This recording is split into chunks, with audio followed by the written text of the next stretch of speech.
Get ready to make sure it's an international story, so media from all over the community, Spanish language, English language, ready to start this press conference. The Florida Fish and Wildlife, in conjunction with USCG, Coast Guard, Miami-Dade Fire Rescue, and all other first responders that responded, want to send out, first of all, our condolences to the family. Our investigators were there this morning with them. It's a very tragic event, obviously, not only for the parents, not only for the families, but also for Florida Marlins and our community. Last night at 3:15 a.m., Coast Guard was out on patrol. As they were exiting Government Cut, they noticed a vessel upside down on the north side jetty. Upon that, they notified Florida Fish and Wildlife, as well as Miami-Dade Fire Rescue and City of Miami.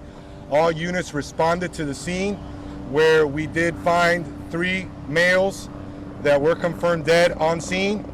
They were transferred to the medical examiner's office later this morning. We are confirming that one of the victims is Jose Fernandez, pitcher for the Florida Marlins.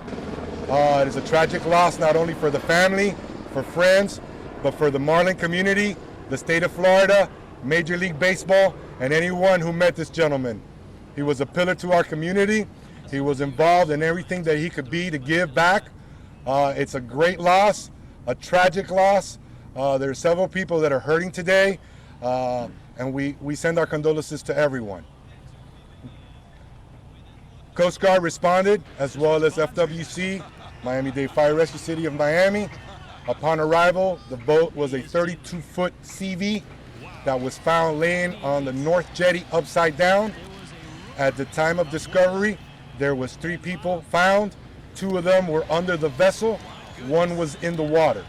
As of right now, due to our investigations, we do not have the information of who was under the vessel and who was in the water. We are still working on that. We will answer questions later on as we go on. Right now, I'm going to pass it over to Captain Dean from Coast Guard.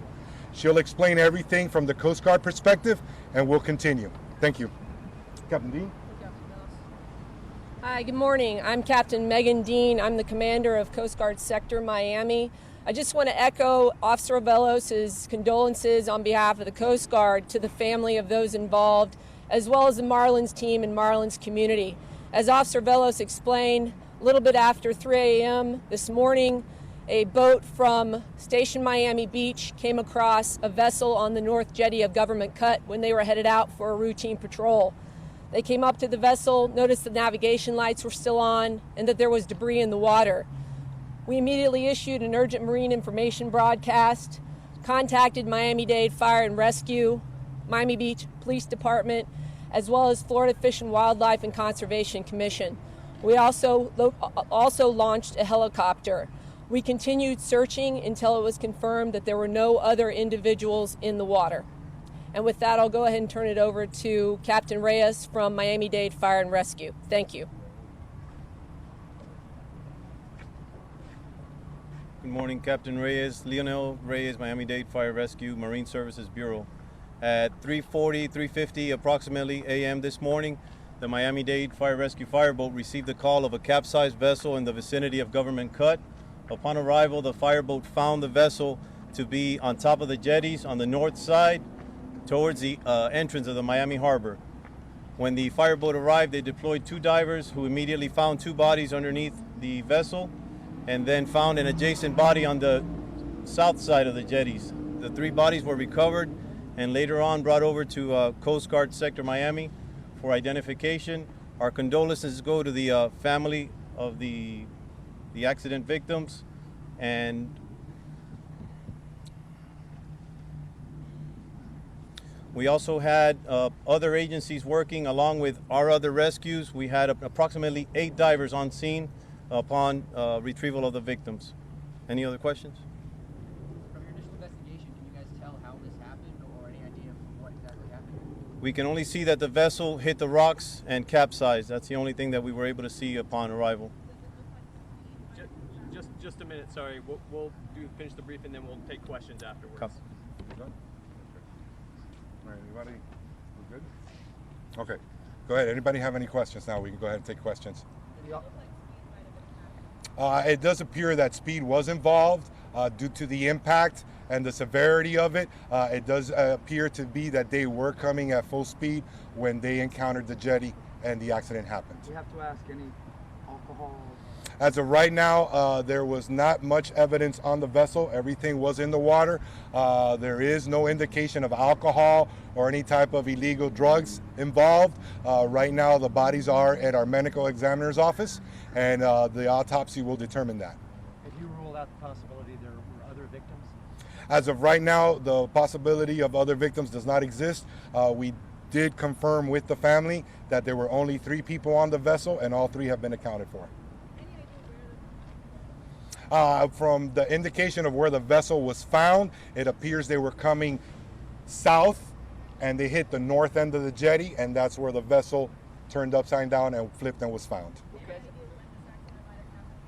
As of right now, we do not have an exact time. That's still under investigation and will be looked into, but we do have Coast Guard vessels notification and IDing of the vessel at around 3:15, 3:30 in the morning last night. What kind of boat was it again? I'm sorry. It was a 32-foot CV center console. What kind of condition? Obviously, it was flipped over. What kind of condition was the boat in? Was there holes? Was it? Yes, there was severe damage on the bottom, and unfortunately, since it was turned upside down, we have not really been able to get underneath the vessel to determine the damage, but it's bad. And you guys aren't able to identify the other 2 victims yet? Right now, those 2 victims are their family is being notified. Right now, we can't release that information. That will be released later on today once we get the kin notified and we get permission from them to release that information. Can you say anything about whether they were friends of Jose's or relatives? From what we understand, and the family is telling us, we had several conversations and in-depth interviews with the family this morning.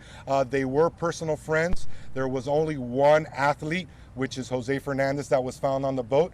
The other 2 are personal friends that were also involved. I can advise you that they all are in the ages of average of 24 to 27. Is that jetty visible in the middle of the night? The jetty is rocks. It's not very visible, but we are aware that that vessel has traveled several times through this area. So that person was obviously aware of where they were.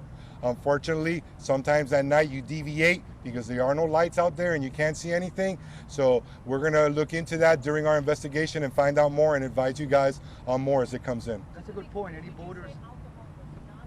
Alcohol, as of right now, was not involved, or no other illicit drugs were found on the vessel. That's going to be up to the medical examiner office to determine if that was a factor, and we'll find that out further as we go along and during our investigation. That's a good point. Any advice to boaters that are going to be out there at 3, 4 o'clock in the Oh, morning? definitely. Boaters, please. Safety is the key. Obviously, you see, we can tell you neither of the 3 were wearing their life vests, which is something we definitely recommend. Our agency, Coast Guard, Miami-Dade Fire Rescue, and any marine agency that's on the water wears their vest. We have to, okay? That's going to guarantee that you're going to be found and it's going to save your life. We recommend everyone, please take a course. Learn about what you're going to do. Just if you were buying a car, you're going to study before you buy your car. You're going to learn about the car you're buying. We want you to go out there and learn about boating safety, and the dangers that are out there. Obviously, you see the danger that's out there today. Tragic loss for the city of Miami, for the community, for Major League Baseball, and for anyone who met Jose. Great person, and it's a great loss. I had the experience of talking to him several times. Down to earth, great person. I'm sorry, I'm getting goosebumps right now. It's really hitting home, and it's horrible. You said that you saw that boat in this area before. Was that Jose's boat? Was he driving in the past? Actually, it was not Jose's boat. It does pertain to a friend of Jose who is very well connected with several Marlins players. And I have stopped that boat before for safety inspections with other Marlins players on board. So we know that this boat knows the area. We just can't answer why this happened. And when you tried to stop them before, was Jose driving in those? No, Jose's never been driving. Jose's always been a passenger. How badly was the boat damaged? The boat is a total loss right now from what we can see. It's bad. There's no other word for it. It's horrible. It's bad. It's bad. Any other questions? We got Coast Guard, Miami-Dade Fire Rescue. Anything pertaining to them regarding the event? Did you say you did not know where the boat was coming from? I know you said We do not know the boat where it was coming from. We know the direction of travel and where it came to rest. Do you know what time they went out? Unfortunately, we do not have that information. That's still under investigation. Our investigators are looking into departure times. They're looking into GPS coordinates on the vessel, and they're trying to find out more. This will take several days to find out what's going on, not only because of the tragedy, of the people involved in the tragedy, it's just the severity of the tragedy. The family had been aware that he was going out with his two friends. That is correct. All the families that were accounted for were aware that they were going out that evening. Can we get some Spanish sound, please? Yes, we're going to do Spanish now. Anything else in English? Anything. Natalie, lo va a hacer en español. You are Vamos a ver listening en to español. Florida Okay. Fish and Wildlife Perfecto. Conservation Officer Lorenzo Velez, as well as Captain Megan Dean, the commander of the U.S. Coast Guard, and Captain Leonel Reyes from Miami-Dade Fire Rescue.